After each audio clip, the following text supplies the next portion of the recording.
Shalom. Welcome back. First and foremost, I want to give all glory, praises, and honors to Yahweh, Bahashim, Yahweh Shai. I want to give double honors to the apostles and elders, great millstone. Salutations to you, I can push in this word in sincerity and in truth. Back with another lesson. Today is going to be a lesson basically about a weird dream that I had the other night. And I really don't always remember my dreams, but this dream I remembered. It kind of woke me up because it was just strange that I had a dream about a guy that used to be my best friend way back in the day, man. Back when I was in the world, back when I didn't know anything about the truth. I knew this guy basically since like first grade, you know. And it wasn't just him, but he was in it. And it was other people I knew growing up. And they were all like mad at me, man. It was just weird. They was all mad at me. And Spirit was like, oh, they mad at you because you're not in the same boat with them anymore. You know, basically, when I came into this knowledge, I came into this truth, a lot of things happened. You know, I had lost my mom. You know, I had lost a seed. Girl had, you know, had did a stillbirth. There was a whole lot of things that happened to me coming into this knowledge, which I know happened to a lot of other brothers. So I'm basically going to tell this dream and this story basically for, you never know who's watching these videos. And sometimes it could be someone newer to the faith, understanding this word and what it means when you really put your foot forward to walk this walk, right? This walk of faith in true truth, man. All right. You're going to lose things. You're going to end friendships. You might fall on hard times. You might have money troubles. A lot of things can come at you in a fast period of time when you first come into this truth. Right? So that's what this is going to be about. So let's jump into the book of 1 Peter 4 and 12, then I'm going to jump up. This is 1 Peter 4 and 12. Beloved, think it not strange concerning the fiery trial which is to try you, as though some strange thing happened unto you. Meaning, you know, you come into this truth, you deal with things that you might not have dealt with in the world. But going back to the dream with the friend or whatever, they were all mad and they didn't want to talk to me or whatever. It was just weird.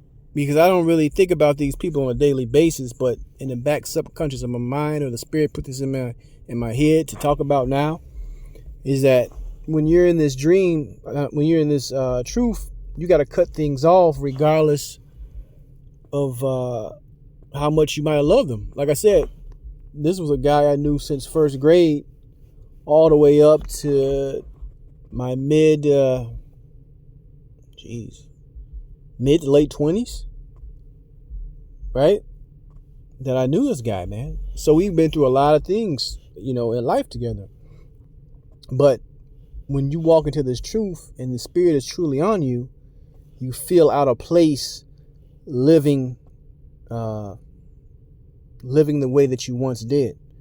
The truth and the Spirit convicts you, man, because you know better. You know, you try to tell people, you try to tell your friends, but they're in ignorance. And if the Spirit is not working with them or the Lord didn't choose them, they're not going to get it anyway. So let me jump up. It's 1 Peter 4 1. For as much as Yahweh Shai have suffered for us in the flesh, arm yourselves likewise with the same mind. For he that has suffered in the flesh have ceased from sin, that he no longer should live the rest of his time in the flesh to the lust of man. And that's exactly, you know, the type of spirit, you know, we were in when we were in the world, man. You know, living to the flesh, the lust of man, doing whatever. All right. Because 100% the type of guy I was in the world to the type of guy I am now is a 360-degree difference, man. Right. And people just don't believe sometimes it is genuine. They scoff at it, especially you might have brothers and sisters that knew you growing up, but now you 100% difference. They really don't understand it. But if the word is truly in you, you can't help but to change, man. All right. you can't help but to change. You can't help but to put on that new man, that new garment. All right.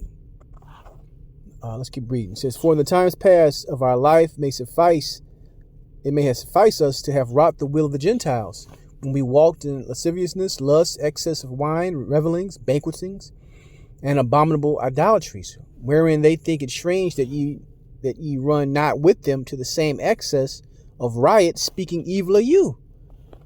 And another situation happened. This was about at least 3 weeks ago.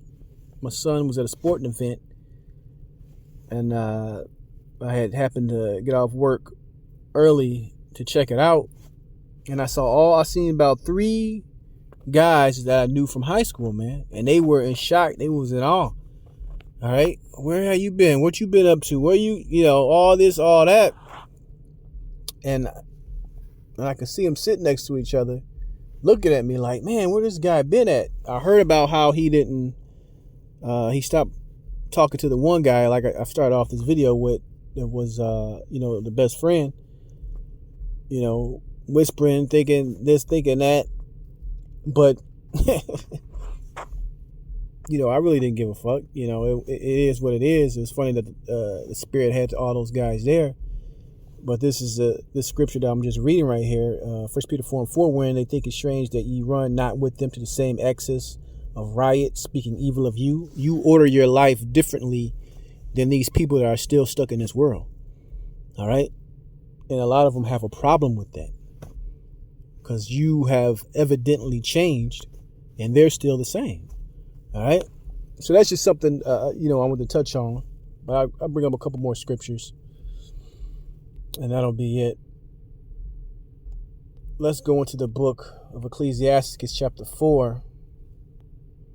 I'm going to start at verse 11. It says, wisdom exalteth her children, and layeth hold of them that seek her. He that loveth her loveth life, and they that seek to her early shall be filled with joy. He that holdeth her fast shall inherit glory, and whosoever she entereth, the Lord will bless. Right? So we are truly blessed in this knowledge and this truth, even though we go through hardship, we go through tough times. Right? This thing is not going to be a cakewalk. We are blessed with faith. We are blessed with steadfastness. We are blessed with the brotherhood. We are blessed with many things, being in the comfort of Yahweh Bashem Yahushai. I'll say it like that. All right. So being in this wisdom, being in this knowledge has blessed us with many things. But it is a sacrifice, That dream was like, it was like a weird dream. You could have missed that, missed this, or missed that. But ultimately, I didn't miss anything, because I got the true prize sitting in front of my face, which is this wisdom and this faith of Yahweh Bashem Yahushai. That's what you got to understand. Despite the setbacks, despite the tough times that we go through, if we have the Lord at the end of the day, hey, we're still winning. It says, they that serve her shall minister to the Holy One, and them that love her, the Lord doeth love. Whoso giveth ear unto her shall judge the nations. Right? And he that attendeth on her shall dwell securely. So ultimately, we're going to have the last laugh, and you got to really understand that. You got to really believe that. I always remember the Apostle Rakah tells a story about, I believe it was 2001, how all these guys out of One West fell out, and they were so adamant. I wasted my life in this, thinking that if the Lord was going to come back on a specific date, and it didn't happen.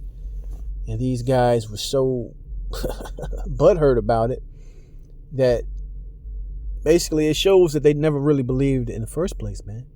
And time is the great, as they say, time is a great equalizer, man. A lot of guys get weak in the knees the longer this thing goes on, man. All right? Because the Lord is not coming on their time.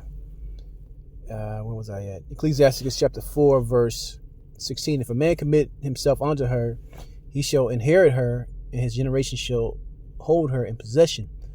For at first she will walk with him by crooked ways, and bring fear and dread upon him. Going back to the story I know I might be a little bit all over the place. Going back to the original story, when I first came into that,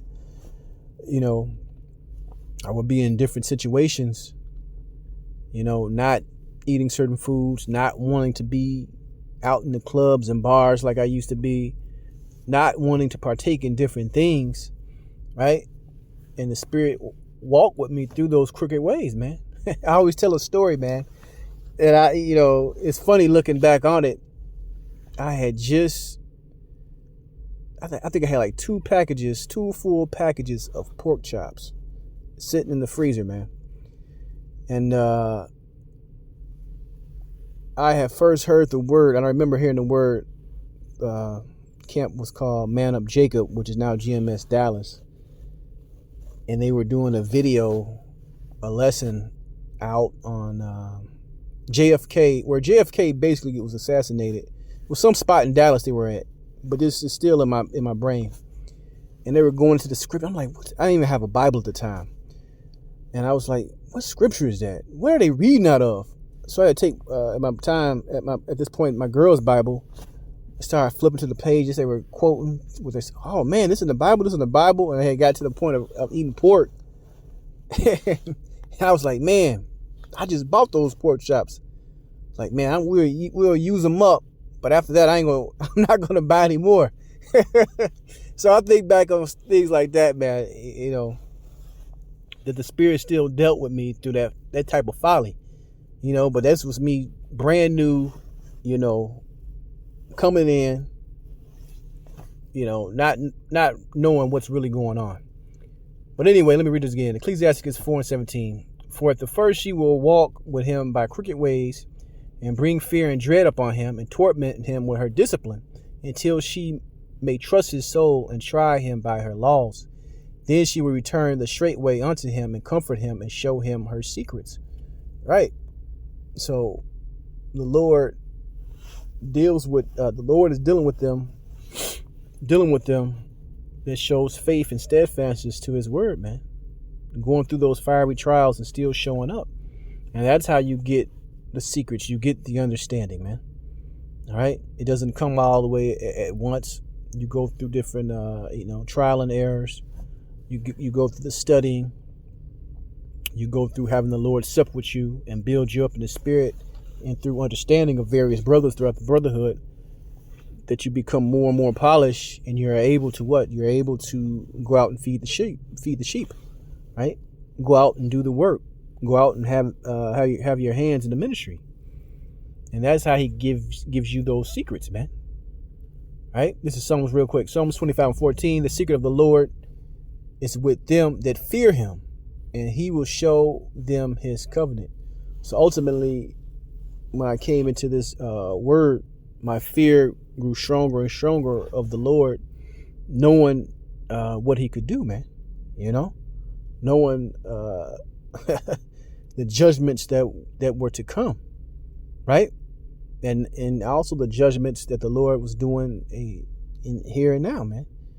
All right. So that fear is a big thing. It's a big driver, man. Scripture said through fear we persuade man. All right. Because last video I did, it was a lady scoffing about Jacob's troubles, how it wasn't going to come. But that's someone that doesn't have the fear of the Lord in them, man. The scriptures specifically says what's going to happen, and I believe it. All right. And that's a big motivator, man. To really believe that the Lord is a man of his word, and he's going to fulfill these prophecies, fulfill these promises. But that's the point. I want to give all glory, praises, and honors to Yahweh, Bahashem, Yahweh Shai. Shalom the next time.